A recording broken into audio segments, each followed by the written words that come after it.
খাবি? চিকেন খাবি নাকি মটন খাবি নাকি বিরিয়ানি খাবি? বিরিয়ানি। বিরিয়ানি তো তাহলে প্রথমে চালটা গরম করতে হবে, তারপর জলটা যখন গরম হয়ে যাবে তখন তুমি চালটা ঢেলে দেবে। এবার গরম জল হয়ে গেছে, এবার তুমি চালটা ঢেলে দাও এখানে। আগে ভাতের জলটা ঝরিয়ে দিই। এইটা দাঁড়া, চিকেন বানাতে হবে। চিকেন ওই কড়াটা চিকেন দিয়ে বসা। আগুনটা জ্বালাস না, তো ভাত পুড়ে যাবে। ঠিক আছে, মশলাগুলো আছে তো এখানে আমরা ঢেলে দিলাম, হয়ে গেল। নিয়ে তারপর আমি এটা দিয়ে নেড়ে দিলাম ভালো করে। তারপর আলুগুলো ভাজলাম, ভাজছো। এই যে আলুগুলো ছেড়ে দিলাম, নেমে যাবে। ঠিক আছে, চিকেন দিয়ে খাবি তো ঠিক করে?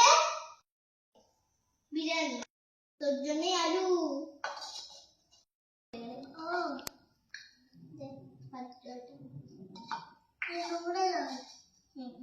এবার আমরা চিকেন গুলো ছেড়ে দিই।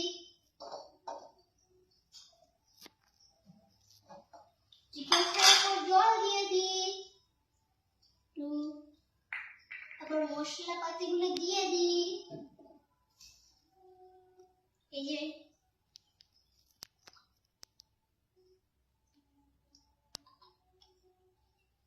মশলাপাতি রান্না করি।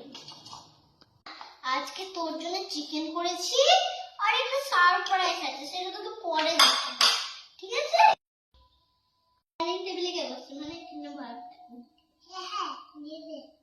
ঠিক আছে দাঁড়াও, তুমি সারপ্রাইজ আছে, তুমি ওইখানে যাও বিরিয়ানি। ঠিক আছে, তুমি ওইখানে ডাইনিং টেবিলে কে বসো। Dining table